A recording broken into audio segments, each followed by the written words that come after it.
Y eso es normal, son funciones normales.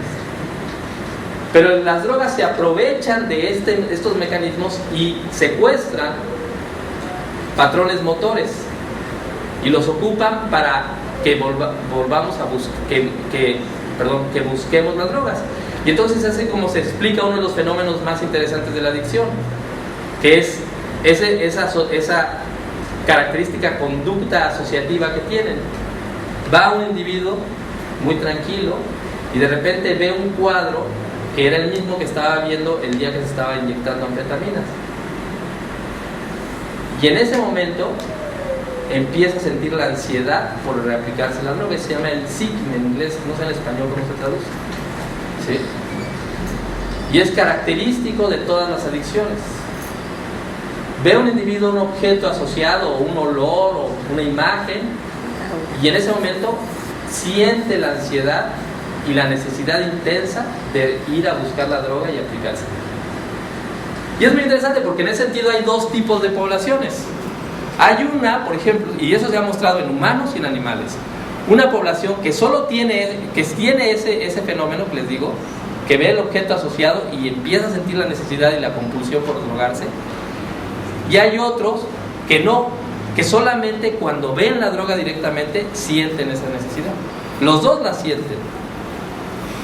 Y ese es el sustrato fisiológico de la compulsión, ¿no?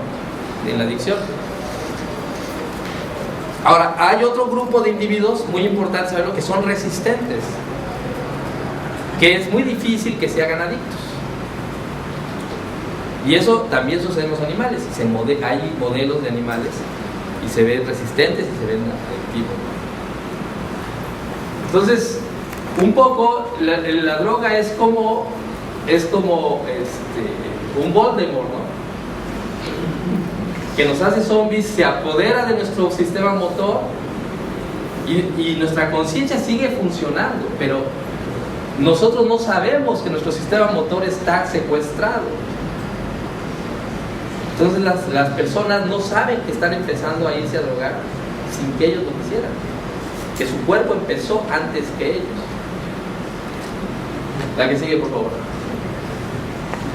Y entonces, en ese proceso, el individuo va generando una situación que siempre acaba con una situación destructiva. ¿Por qué? Porque va a la habituación y de la habituación entonces ya no siente lo que sentía, entonces empieza a elevar las dosis y a buscar otras opciones y a buscar otras drogas para poder sentir lo que estaba pretendiendo sentir. Y en ese proceso entonces se va deteriorando cada vez más y más su entorno social, su entorno económico. Y normalmente, después de un tiempo, siempre, bueno, normalmente, quiero decir, casi siempre, caen en la abstinencia.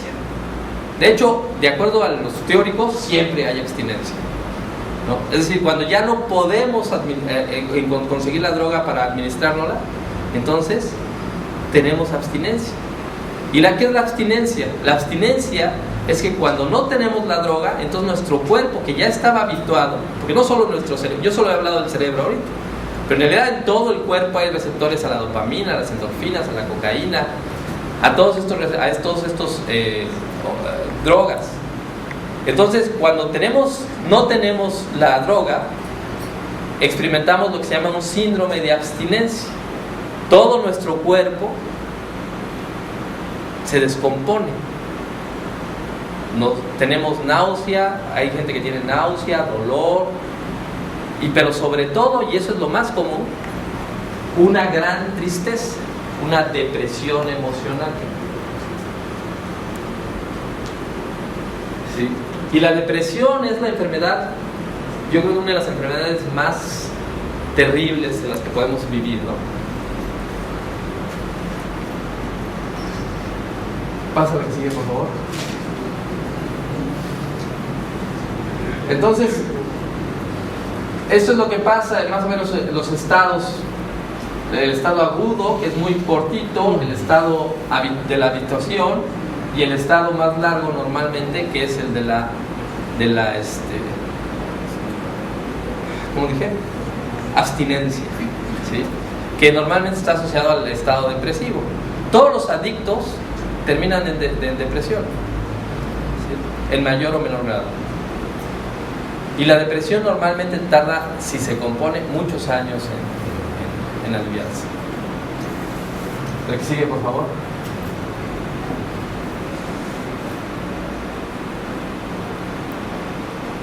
Aquí es un poquito cómo diferentes neurotransmisores participan en estos procesos, ¿no? Siempre está la dopamina, fíjense bien, en el estado normal tenemos la dopamina funcionando cuando tenemos un evento saliente, algo que nos va a premiar, se eleva la dopamina, se elevan los glucocorticoides, ¿sí? Que son las hormonas del estrés crónico, pero se elevan parcialmente, ¿sí? Nosotros cuando tenemos ese estado inicial de sensibilización, también entonces se eleva la dopamina, se elevan los glucocorticoides, ¿sí? Pero cuando pasamos al estado de habituación y de abstinencia, ven ustedes, lo que pasa es que ya no hay dopamina, pero sí hay glucocorticoides para arriba, el estrés persiste, el estado de estrés del cuerpo persiste, pero ya no hay premio, ¿sí? Entonces es como el cuento de Pinocho, ¿no? Pero elevado a la n potencia, ¿sí? Y entonces, fíjense aquí, ponen esta palabra de la alostasis. ¿Alguien ha oído hablar qué es eso de la alostasis? Todos habrán oído hablar de la homeostasis, ¿no? Cuando el cuerpo está en un estado equilibrado, ¿no? El equilibrio dinámico de todos nuestros sistemas.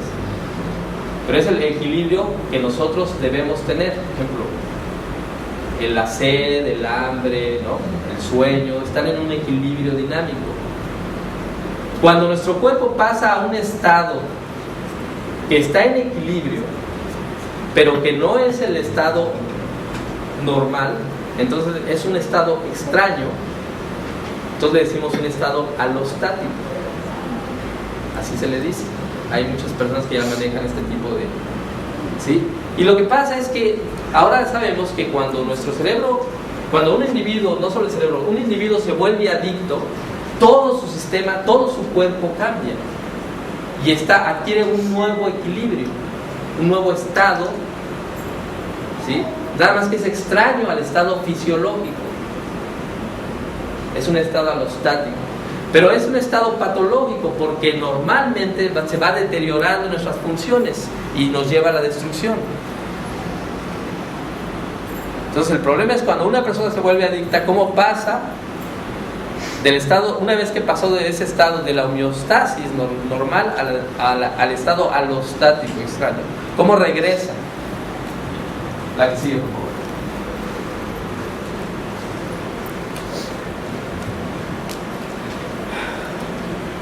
Esto es un esquemita nada más para mostrar diferentes núcleos que están involucrados con ese sistema de actividad semiautomática que tenemos cuando estamos en el estado de depresión, ¿no? O cuando estamos en el estado normal. Está con fíjense ustedes cómo en el centro de todo está el núcleo accumbens, que es el que va a promover la conducta motora, el que va a generar el patrón motor. Y ese núcleo accumbens, que está abajo de la corteza, no necesariamente está consciente al ser activado, ¿sí? Necesita de la activación de la corteza prefrontal, ¿sí? Necesita y esta a su vez está siendo controlada por el área ventral del tegmento, que produce la dopamina, que es de donde viene la dopamina. Está relacionada también con la amígdala de manera muy importante, ¿no? Aquí Beto me va a echar bronca ahorita con la amígdala, de seguro, ¿sí? Porque le encanta la amígdala, que es muy importante. Pero yo no hablo mucho de ella, primero porque no sé mucho, y segundo porque me he concentrado más en pensar y en elaborar en las funciones relacionadas con el núcleo motor.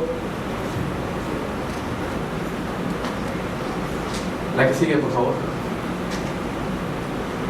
Y bueno, nada más para concluir, les voy a mostrar esta diapositiva en donde se muestra con imagen la activación del cerebro cuando tomamos cocaína o cuando tomamos anfetamina. Y esto son minutos, esto que está aquí abajo son minutos. Entonces vean ustedes, cuando tomamos anfetamina, cocaína, perdón, vean cómo hay una gran activación al inicio y después se borra prácticamente la actividad, ¿no? Y vean el tiempo, la transición, ¿no? Estos son minutos. La anfetamina, cuando lo hacemos las primeras veces, vean ustedes, es mucho más prolongado, por eso son más populares las anfetaminas, además son más baratas. Sí. El problema es que a las anfetaminas después de mucho tiempo también producen una imagen como esta en el cerebro. También son minutos. Son minutos, sí, estos son minutos. ¿Sí? Así es que